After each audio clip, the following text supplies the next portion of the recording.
L'AFJA présente le débat « L'Europe, nécessité ou impasse ? Une agriculture sans PAC ». Bien, mesdames, messieurs, chers collègues, bonjour. Je vous propose de commencer tout de suite ce débat de l'AFJA sur l'Europe. Si l'on en croit les sondages, 60% des Français s'apprêtent à s'abstenir. De 60 à 40% de participation en 30 ans, le bilan n'est pas brillant. Et c'est en général pareil dans les autres pays de l'Union européenne, le Luxembourg étant le seul paradis, non pas fiscal mais électoral, avec 90% de votants prévus.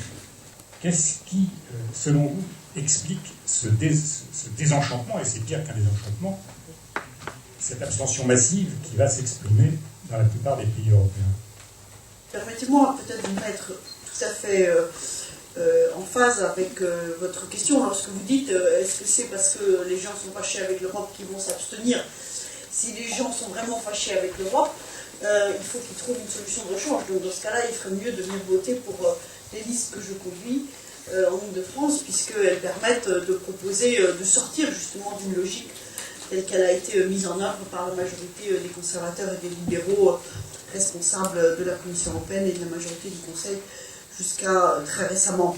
L'origine du malaise qu'un très grand nombre de nos compatriotes, ceux qui sont contre l'Europe, c'est normal, mais même ceux qui sont spontanément favorables à l'Europe rencontrent, c'est parce qu'ils n'ont pas intégré le fait que l'Europe, ça n'est pas eux, ça n'est pas les autres, ça n'est pas Bruxelles, l'Europe, c'est nous. Et ça va être encore plus avec l'élection d'un monsieur ou d'une madame, bon, en pratique ça sera pour la première fois un monsieur Europe. Sur l'abstention, vous connaissez malheureusement les causes. Quand les citoyens émettent une opinion, ils sont venus voter en 2005 sur le traité constitutionnel européen, on n'a tenu aucun compte de leur opinion, on leur a refourgué la chose, rebaptisé traité de Lisbonne, vous comprenez bien qu'il y a des gens qui sont dégoûtés de cela, et leur abstention n'est pas une abstention de désintérêt, c'est une abstention politique, bien souvent. Concernant l'abstention, j'entendais le débat tout à l'heure sur le choix c'est un très bon exemple entre M. Schulz et M. Juncker. Intéresser les gens sur la couleur du papier peint sans oser évoquer le sujet de manière plus large, ça ne passionne pas, c'est une première chose. Deuxièmement, le déni de démocratie qui a été le référendum, non, puis transformé en oui. L'impression pour les électeurs d'être consultés quand on leur demande une fois de temps en temps et que personne ne tienne compte de leur opinion, entre guillemets, et de leur vote, ce qui est plus grave, aujourd'hui alimente en effet, chez les abstentionnistes, je pense, c'est plus un sentiment de rejet qu'un sentiment d'inintérêt. Après, politiquement, certains prétendent que l'abstention serait défavorable au Front National, entre guillemets. Je pense que nous, on en est les premières victimes. Un eurosceptique qui ne va pas voter, c'est un eurosceptique qui, quelque part, contribue à laisser le Parlement européen et l'Union européenne dans l'état où il est. Donc, Marine Le Pen et les autres têtes de liste aux européennes sont très clairs là-dessus. Nous nous battons fermement contre l'abstention. Voilà. Bien, Philippe Collin, comment vous expliquez, comment vous sentez actuellement les agriculteurs face à ces élections européennes, et qu'est-ce qui motive, selon vous, ce que vous sentez chez les agriculteurs? Je pense que tout ce qui a été évoqué sur l'abstentionnisme est le produit du fait que les attentes des citoyens ne sont pas entendues. Je pense que ce dont les citoyens ont besoin, c'est un peu de sécurité, un peu de lisibilité. Je crois qu'aujourd'hui, il y a quand même assez peu de décisions politiques qui peuvent donner un sentiment de sécurité. Je parle de la sécurité sociale en particulier, qui est quand même trop rarement évoquée comme un élément de sécurité. Et les décisions venant de Bruxelles sont à tort ou à raison, d'ailleurs reprises par les dirigeants nationaux, quand ça les arrange, vécues par les citoyens comme des sanctions, comme des décisions d'un gendarme qui viendrait imposer des politiques d'austérité, qui viendrait imposer des réductions budgétaires. Et aujourd'hui, ce qui manque, vous avez évoqué dans votre introduction, le fait que le projet européen était désincarné. Moi, personnellement, j'ai beaucoup de difficultés à percevoir la réalité du projet. C'est-à-dire qu'il n'est même pas désincarné. Pour moi, il n'est pas clairement exprimé. Sur cette question pure de l'abstention, c'est plutôt, à mon avis, et les agriculteurs doivent se situer comme tout un chacun dans la moyenne des citoyens, comme plutôt une réponse à un manque à la fois de vision, de clarté, de transparence et peut-être surtout de gouvernance de la part de l'Union européenne. Alors après, sur la manière dont doit être cette Europe, peut-être qu'il y aurait des questions, mais pas sur la volonté d'une Europe. Et ce n'est pas en particulier l'agriculture française qui va se plaindre d'un marché qui s'est ouvert, de règles qu'on espère de plus en plus communes avec nos collègues des autres agriculteurs. Et donc sur cette volonté d'Europe, je pense que les agriculteurs ont très envie d'Europe, mais peut-être d'une Europe avec des inflexions ou des modes de fonctionnement différents. Alors la PAC n'a pas diminué, elle a changé. Il y a un caractère, une dimension géostratégique de l'agriculture et de l'alimentation qui semble quand même peu pris en compte dans la PAC telle qu'elle a été décidée pour la période 2014-2020.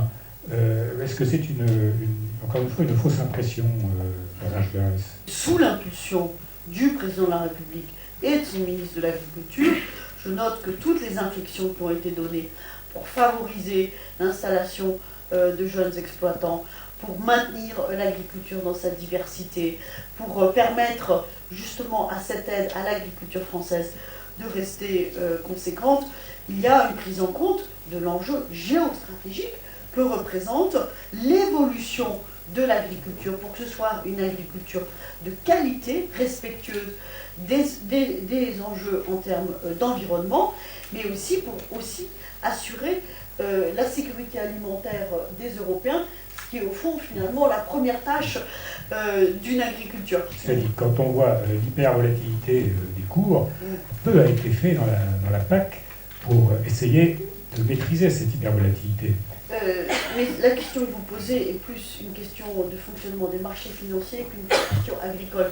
Et c'est la raison pour laquelle nous étions tellement engagés pour que cette fameuse taxation des transactions financières puisse porter sur les dérivés qui conduisent à cette spéculation que vous indiquez. Et je crois que c'est là vraiment la bataille que nous devons mener, qui permettra de taxer les spéculations sur les produits dérivés, à commencer par les produits de première nécessité et les produits agricoles qui, comme on le sait, sont devenus un bien très spéculatif. Alain Bassour, l'agroalimentaire, c'est 18% des exportations de l'Union européenne et 13,5% des emplois. La PAC qui a été décidée vous semble à hauteur de cet enjeu économique pour l'UE ? Depuis maintenant 6 ou 7 ans, nous avons changé de monde. À l'échelle agroalimentaire, désormais, nous sommes passés dans un monde dans lequel, tendanciellement, la demande de produits alimentaires de base augmente plus vite que l'offre. Et on voit bien que la bonne nouvelle pour nos producteurs, c'est que une plus grande partie du revenu des producteurs, de nos producteurs, pourra être assurée durablement par les prix de marché. C'est une nouvelle un peu moins bonne pour les consommateurs. Mais, comme vous l'avez souligné, comme il n'y a pas d'organisation des marchés agricoles au niveau mondial, et comme de toute façon l'agriculture restera tributaire des aléas climatiques, nous allons demeurer longtemps dans une situation où de très bonnes années avec des prix très élevés, je me place du point de vue des producteurs, pourront être suivies par des années catastrophiques avec des prix qui s'effondrent. D'où l'introduction dans la nouvelle PAC de mécanismes d'assurance récolte, d'assurance économique, du type de ce que vous aviez envisagé et de ce qui figure aussi dans le Farm Bill. Les plans, le Front National, la PAC, le Front National veut l'aménager ou veut s'en débarrasser ?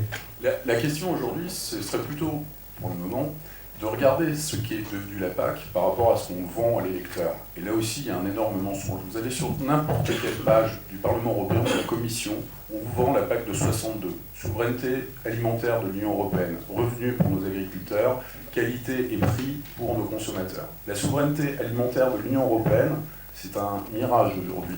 Elle est tributaire de marchés qui sont fous. Les revenus des agriculteurs, ils stagnent. Ils stagnent avec, comme tout le monde a pu se rendre compte ces dernières années, des crises extrêmement violentes. La PAC aujourd'hui, c'est quoi? C'est un budget de subvention qui est frappé par l'austérité, c'est devenu une escroquerie dans le sens où on a supprimé les garanties sur les prix pour entrer dans l'OMC. Donc aujourd'hui, face à une souveraineté alimentaire qui est menacée, face à une agriculture en général en Europe qui est menacée, pas qu'en France, on nous propose quoi? Plus de dérégulation, moins de subventions et plus de traités de libre-échange. Et vous pensez vraiment que ça va fonctionner? Non. 2 mots sur la PAC et la politique commune. Je crois que c'est une politique, tout à l'heure, je crois que c'est Henri qui l'a dit, les agriculteurs ne veulent pas la remettre en cause, ils veulent l'améliorer, ils veulent la réformer, mais ils ne veulent surtout pas la remettre en cause. Donc écoutons aussi les agriculteurs. Mais en plus, si on veut une meilleure PAC et une meilleure politique extérieure commune, alors il faut beaucoup plus d'Europe. Il faut une union politique qui nous permette d'élaborer un vrai budget digne de ce nom, qui nous permettra peut-être d'avoir un budget encore plus conséquent pour les agriculteurs et pas seulement pour eux.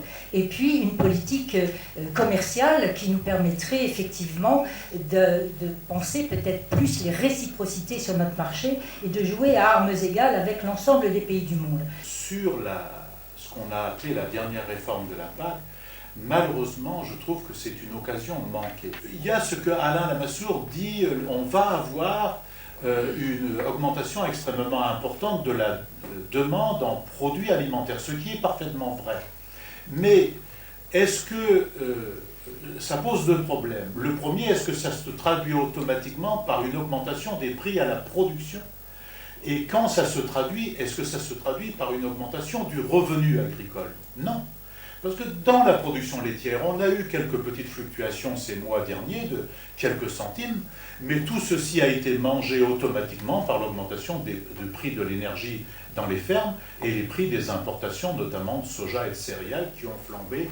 Ça s'est un peu calmé, mais qui ont flambé. Donc ça ne donne pas une augmentation de la rémunération du travail paysan. Et on a maintenu ce système de droit à paiement unique à l'hectare, au lieu de venir à une rémunération par actif sur l'exploitation familiale, alors que les États-Unis sont en train de revenir là-dessus. On est à contre-effet. Ce modèle intensif que nous avons, avec une industrie agroalimentaire hyper performante qui jusque-là a marché, aujourd'hui elle monte des fêlures terribles en efficacité économique, en justice sociale, en emploi, en valorisation du territoire, en maintien de la biodiversité. Elle a une multitude d'effets pervers et je crois que ça a été, de ce point de vue, une occasion manquée.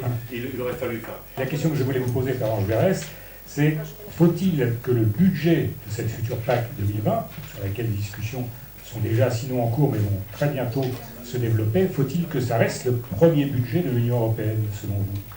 37% du budget de l'UE actuellement. Sur 2020, je partage ce qu'a dit Patrick Le Yarrick sur le fait que nous avons amorcé une réorientation et qu'il faut aller plus loin. Mais à l'autre bout, nous devons aussi tenir compte du côté géostratégique de l'agriculture.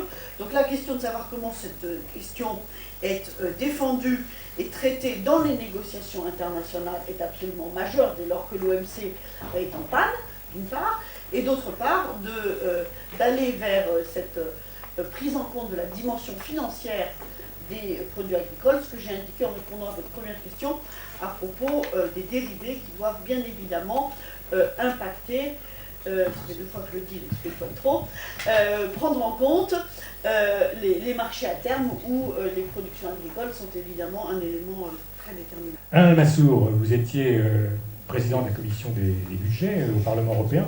Alors, une question, la future politique agricole commune à partir de 2020 doit-elle rester le premier budget de l'Union européenne? Écoutez, personne de sérieux ne peut répondre à une question posée ainsi. Écoutez, c'est pas sérieux. Vous ne dites pas quel va être à partir de 2020 le budget dont on va avoir besoin en matière industrielle, en matière de recherche, en matière d'environnement. Nous ne sommes même pas capables, nous Français, de garantir ce que sera notre budget l'année prochaine, dans 2 ans et dans 3 ans. Ok? Bon. Donc, nous verrons, nous savons quel est le budget dont nous disposons de manière sûre pour la période 2014-2020. Il est en réduction pour ce qui concerne la politique agricole commune. Et nous savons que grâce à une négociation dans laquelle j'ai joué un certain rôle, je n'en dis pas plus, nous avons la garantie que nous allons rouvrir l'ensemble de la négociation, à la fois sur le volet dépenses, c'est-à-dire les budgets qui alimenteront les diverses politiques communautaires, y compris la PAC, et aussi, et ça c'est un grand combat personnel que j'ai mené, avec le soutien du président Schulz et du groupe socialiste, nous rouvrirons aussi le volet financement du budget européen par des nouvelles ressources propres qui pourront venir en déduction des contributions nationales et qui seront authentiquement des ressources européennes. Fischer. La PAC, c'est le premier budget, je voudrais le dire quand même, ça doit rester un budget fort. Le premier, je n'en sais rien, mais en tout cas, évidemment, dans un budget, même en progression, la PAC doit, elle aussi, rester progresser parce que nous aurons toujours besoin d'industrie agroalimentaire, d'une agriculture durable, il faut la réformer, nous avons besoin dans l'agriculture d'alimentaire et de non-alimentaire, il faut du développement rural. Bon, il y a besoin de mobiliser beaucoup de moyens pour réussir. Et le budget peut avoir un effet levier extraordinaire de ce point de vue-là. Bien, écoutez, je vous remercie. Je crois que ça va être le mot de la fin. Merci, à bientôt. Retrouvez l'actualité de l'AFJA sur www.afja-asso.fr.